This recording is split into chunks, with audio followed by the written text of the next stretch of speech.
You are listening to the new man beyond the macho jerk and the new age wimp. Your host is men's coach Tripp Lanier.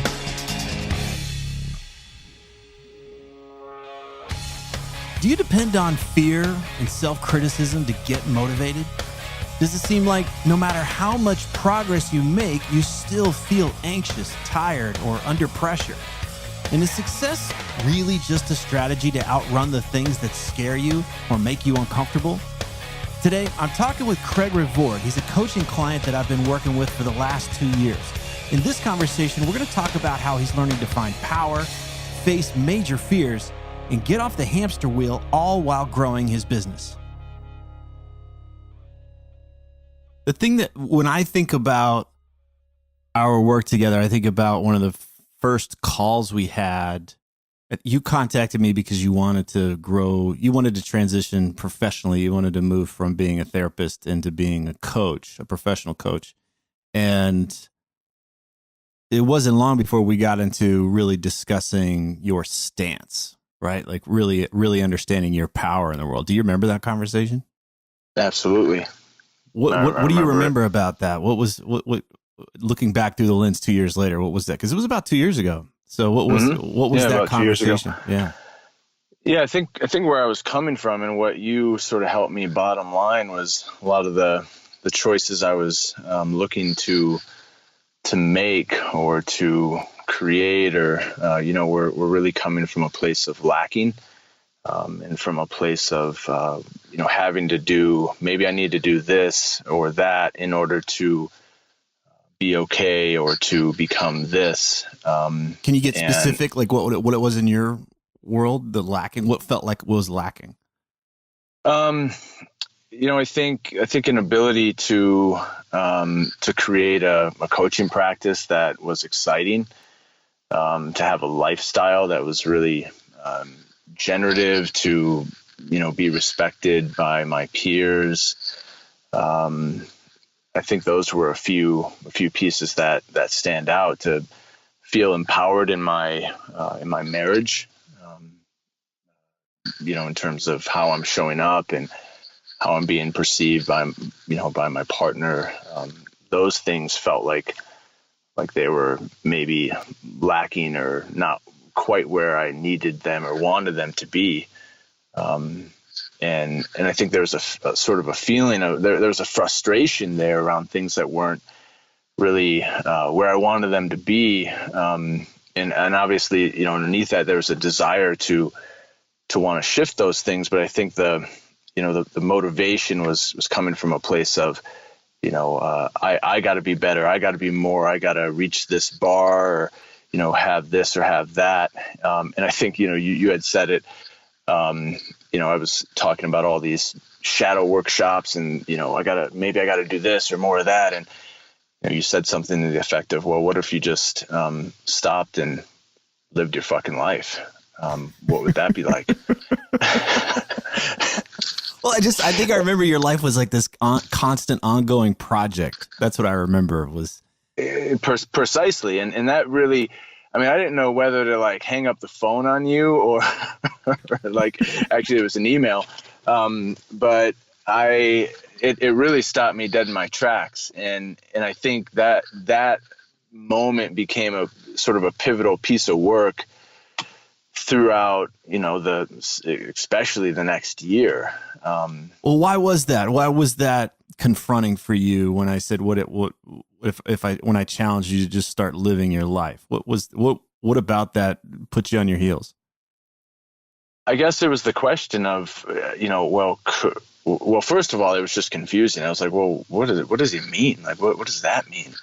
But then there was the secondary question of, well, could I really do that? And what would that entail? Right. Those were kind of the, so it was disorienting, honestly, at first. It was disorienting, but there was enough curiosity and desire there.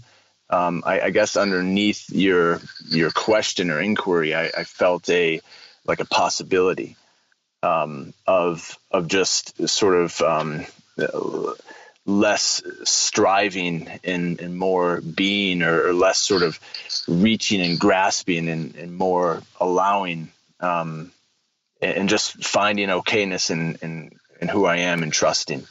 And there was still creation, right? I think what was showing up for me was that I got that you were a real go-getter, and you've proven that over and over again. Like, it's been amazing what you've been able to accomplish in our work together. And even way before our work together, you have a track record of getting shit done and doing amazing things. Absolutely. But what the part that felt off for me was where it was coming from. So it wasn't that you wanted to shift your business and, become a coach, and that you wanted to have a better marriage, and you wanted to have XYZ in the world. It was that how it struck me was that your life was on hold until you did these things. There was this aspect of like, well, I can't just relax and enjoy myself. I have to fix this stuff first. There was like a level of urgency and not okayness underneath there. And I was like, God, this guy's so powerful, and he's not enjoying himself. Yeah, precisely. I mean, I think if we look at the moving towards something, trying to get away from something, I think there was, when you talk about creation, there has been from the very beginning, a lot of moving towards possibility, moving towards what excites me, moving towards what I want, which has been great. But I think the real issue over the past 2 years, and what we really, I think, shifted, was what you're speaking to, is the come from, and a lot of what was motivating me was getting away from something, and it was getting away from this sense of not being okay, and not safe, and these things were going to, if I create this, if I gain that, if I get this ground under my feet, I'm going to finally be okay. And it just became like I think it was just mirrored in my work with you and in the group, that was just a hamster wheel. Yeah.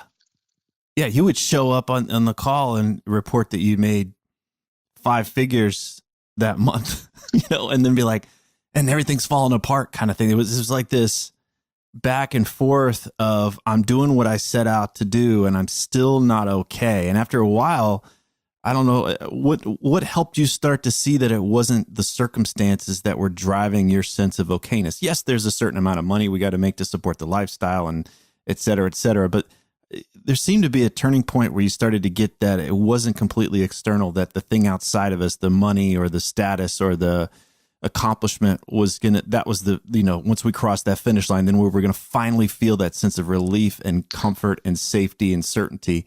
Because I think what I got about you is that you really believed there was going to be this place where you were going to finally be okay. Does that fit? Totally fits. Absolutely. Okay. Even if we touched on it, I think there's this part, like, still emotionally, we're like, yeah, but I'm going to get there. Right? You're like, I know that place doesn't exist, Tripp, but you watch. I'm going to. Yeah, I think subtly I was feeding you a bunch of bullshit, and I'd say, yeah, I get it.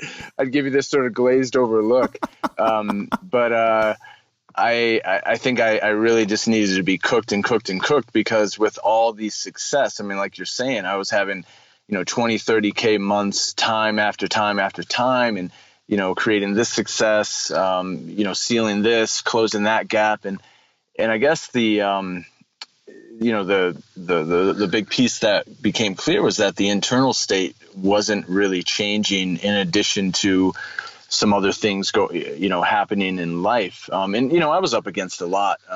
There were just a lot of other moving parts. My mom was dying. One of my sons was going through a lot. So there was a lot of, like you said, I think one of our last calls was, you've had a lot of other roles in your life to compound all this, but I think there was some sort of a bottom, I think, that I reached, and it was really cumulative of, no matter how much, how far, I get, the internal state was just, continuing to throb, continuing to, anxiety, and what that looked like, anxiety, a lot of fear. And it was really sort of creeping in the shadows in the background. And I think a lot of the help in group and, some other work that I was doing was slowing down. And when you mentioned that come from, slowing down and really, where am I coming from? What's the real motivation behind what I'm doing here? And it became just so clear that there was much more running from than moving towards. And that was the, kind of really getting that, not just cognitively, but really feeling that was sort of the time where I was just really shifting from a focus on. I mean, I think you said at one point, like, look, you can make money. Like you're obviously, you've excelled in everything you've ever touched. But if we don't address this problem within the span of this group and in our work, I'll feel like we had really missed the mark. Yeah, that's true. Well, I want to set a little context here, because I think what's missing, if we're listening to this, is that a big part of your identity was driven by helping others, being supportive of others. The role you played in your mother's life before she passed away, the role you play in your family. And it was this, like, well, once everybody's taken care of, then I can take care of me. Right. Yep. And then there, in addition to that, you had a thing in your head about what it meant to be a real whatever, right? A real coach, or like there was this ideal in your head. Fill that you in had the blank, man. Yeah, it was like wherever you were doing, whether it was CrossFit or whatever profession you were in, there was this high standard that you had to achieve. So it was like, okay, I got to be this amazing kind of steady pillar for all these other people in my life. And then I also have to be this perfection, this idealistic perfection in these other areas. And of course it's exhausting. Of course it feels like constant failure and not enough when those are the metrics in your life. And of course, and then there was this place where it's like, I'm not even taking care of myself now. And so that's where I want to set that stage before you start talking about taking care of yourself by going and spending time with yourself and putting yourself first. Because I think it was terrifying for you, the idea that everything would fall apart if you actually took care of yourself first. Does that fit? Yeah, it does. And, part of that is just a lot of historical conditioning, but then also coupled with or, compounded by a lot of the very real things that were right in front of me, a dying mom, moving into complete uncertainty. I've always been an entrepreneur forever, but, when you're shifting this late in the game, there's a lot of that uncertainty that comes up. And so, my wife shifting careers at the same time, a kid that was struggling, a 22-year-old son. And so it was all just very triggering. It was sort of the perfect storm where, it felt like everyone needed me all at once. I had to be a really solid husband, a really solid father, and a really solid son. And so that was just very real. But yeah, to your point, who got lost in all that? I did. And so it became, sort of a living out of shoulds and responsibilities and bars that I wasn't even really in charge of. I wasn't really as awake or alert to as I am now. I think right now I'm sort of setting that bar, and it's adjustable. Right. Well, at first you had to be aware of these expectations you had created, right? Whether you took them on unconsciously or you created them for yourself, but they were external. This is how I'm supposed to act. This is who I'm supposed to be. Yeah. And then it was the first just being aware, like, well, do I want to continue to choose that, right? Do I need to be this person? Would I be okay if I wasn't? Yeah. Would my life be okay if I wasn't the most amazing XYZ, the ideal, the real this or that? And it seems like that's where the freedom was, being able to just first recognize that stuff and then have a choice. Well, I don't have to do this. That's what I call playing our own game, right? The game most of us are playing is I have to measure up to these expectations or else I'm going to be uncomfortable. I'll be unsafe financially. Things will go to shit, or I'll be alone. Right. And so we strive to maintain these, our standing and the status of these expectations. But it's like we learn to play our own games. Like, that'd be fine. I'm okay. Yeah. I don't have to meet those expectations, and we actually start to have the relationships we want. I believe, who wants to be? I don't want to be in a relationship where I'm being held to a certain standard that's not me. That doesn't work. Yep. Yeah, and really getting in touch with my desire again. What do I want? And in context to that, I'll be okay. They'll be okay. I think that was kind of the one of the pivotal moments when I really realized that I'll be okay. In making a sort of an undivided choice to go here based on just spontaneity. I want this. I'm going to go here. I'll be okay. They'll be okay. And they meaning, my family, my people, et cetera. They'll figure it out. I think I was just, conditioned to and triggered to for a couple years with so much coming at me, taking responsibility for others' emotional states and, all sorts of things. It feels like a trap, right? It feels like that there's just no way things are going to be okay if I start to give myself self-care, if I start to set boundaries, if I, go into the places where I think there's going to be a conflict. It just feels like there's just no way. There's no way there's greater freedom, aliveness, peace, and love there. And that was a big part of your work, was like, it's not an intellectual thing. It's like, let's see, I'm going to say no. I'm going to, exclude myself from this, or I'm going to say yes to this other thing. And that's going to cause a dust up here. Did everything fall apart?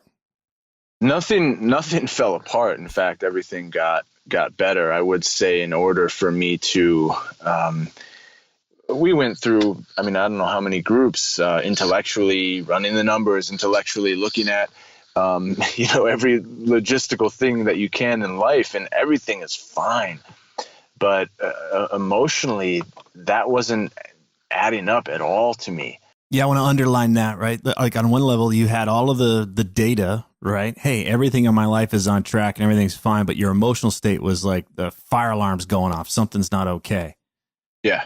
Okay. Yeah. I mean, the data, that was one of the interventions all the time. And, my work with you was like, let's look at the data, and it would help, but it was sort of like, the something that I wasn't, I don't know, wasn't addressing, or anyway, it was just sort of like, whack-a-mole, like the next, next clip, the other ones would just pop up. Mm-hmm.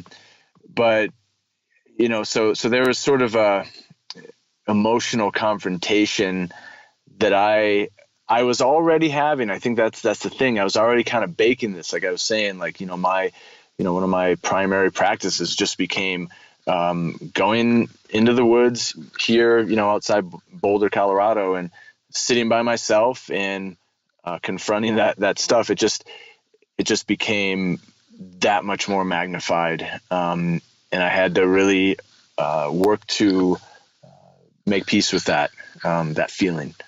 What was that like? How did you make peace with that? Most of us are going to try and outrun it. Let me go make more money. Let me go create more status. Let me go whatever, insulate myself more. You're turning into it now. You're not trying to talk yourself into it. You're not creating a pros and cons chart, trying to talk yourself into, hey, everything's good. You're going to go into the thing you've been avoiding. So you go into this fear. Then what happens? What do you start to notice? It gets worse before it gets better, or what's that? Yeah. So, in my life, I think there was a lot of fear, as a young guy, growing up in a really, really toxic environment. And I didn't really ever have anyone there to help me, to support me through fear. So I never learned how to befriend fear, to befriend my fear, to, you could say soothe yourself, whatever you want to call it, but to be with my fear. I was always just like, oh, that freaks me out. Like, I'm fucking out of here. Mm-hmm. And so I think in allowing myself to, just getting out there, like there's nowhere to hide anymore. I cannot continue to do this. This is the adult talking. Like, I got to learn how to be friends with this. I got to learn how to befriend and be with my fear, because all I was doing was just abandoning it and trying to look out here, trying to, external circumstances in order to create a safety that's just not really real. There's nowhere to run, nowhere to hide, so to speak. What starts to shift for you? I think as I began to kind of just see things click, oh wow, it's like I just really got to befriend this thing, this fear, be with it, support it. My body started to relax. So here's what I'm getting, which is if I'm scared and I've never learned how to be with my fear, I love how you said I've never befriended it, then I'm going to create my life and I'm going to orient my life in such a way to avoid it. I'm going to run away from those things. And it might work for a long time. I think it might work, right? Or I just need more success, right? I need more money, need more status. I need more the people in my life to be more okay with me or more, whatever that thing is. And we check off those boxes and we get good at meeting expectations. But it doesn't eradicate that underlying fear and anxiety and that sense that things aren't okay. And there's a part of us that knows that we can't keep this up much longer. This game has got to change. And what I'm hearing from you is, and I see this a lot in the people that I work with, it happened with me and dealing with grief in my own life, and also just any process, any creative process. There's just been this thing where you turn into the thing that you're scared of, not to hurt yourself, but just the noticing that that's where the real power is. When I'm not running away from something, now I've got way more access to my intuition, as you said, my curiosity. I could be playful now. When I'm no longer in that defensive place, I've got choice. And so you turned into that. You went through that experience like, oh God, I have to feel this. It feels like I'm going to die kind of thing. But that's it. Like we're going through our lives and we're trying to outrun the big scary monsters. Most of the time there isn't even a monster. And then once we get on the other side of that, we start to realize, hey, what is this? Where do I want to go? We start to find another sense of power that's rooted in ease, creativity, intuition. We have way more available to us. Like if we really care about the outcome we're trying to create, do we really want to be in that triggered, freaked out place that isn't creative, that isn't curious?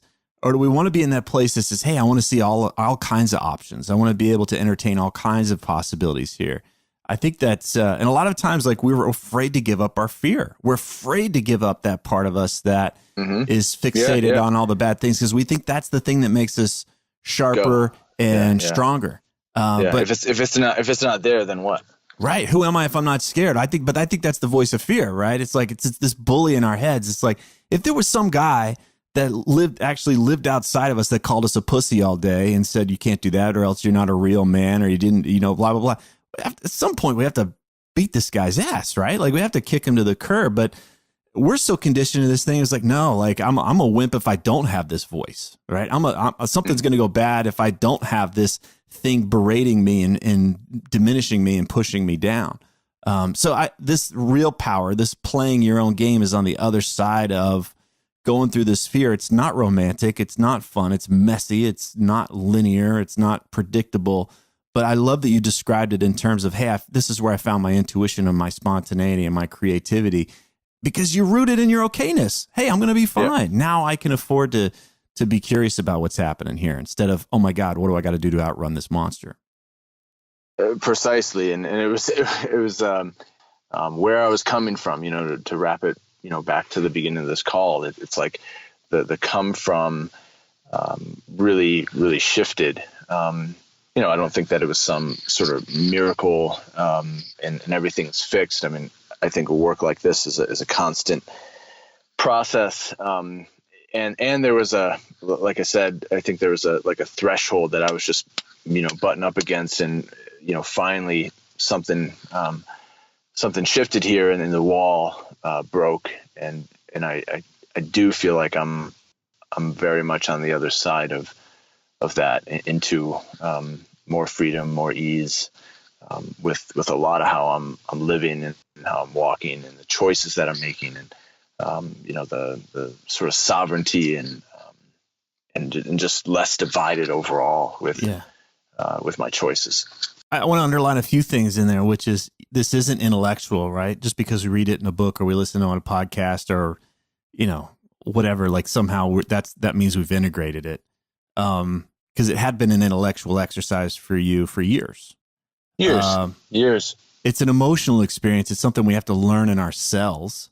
Like really get it in our wiring, our nervous system. Like, oh, you know what? I can do this and be okay too. Right. You have to test it. We have to go through the, let's see if everything goes to shit. Is it really true? Right. Instead of convincing ourselves otherwise. And then it's not set it and forget it. Right. That's that part of us that wants that never ending, peace and certainty and all of that kind of stuff. That's where our suffering resides, is thinking like, cool, I'm done now. I don't have to worry about this. Yeah. But it's like, okay, now I've had this glimpse. I've had this experience. Now there's work and there's discipline to sustain it, to keep it going. I have this experience that I can draw upon. Like, okay, when I experience this doubt again, I can always come back to say, well, I've had this other experience that flies in the face of that fear. And you had to go through a real practice. It wasn't just something personal for you. It was in your relationship with your wife. It was a relationship with your son. And you had to test those things. It wasn't just an agreement you had with yourself. You had to really see, you had to redefine those relationships. Because what I get about it was like, for yourself, it wasn't okay for you to create that space. You had to see for yourself that, hey, I can step outside and things will continue to move. People can say what they want, but we've really got to go test it. Back to that point again. It's not a solitary thing. Right. And that's where all of this was just so cumulative. I remember, based on this work, knowing my mom was going to die in 3 months, but there were just some, difficult things I needed to say to her that were really, really scary.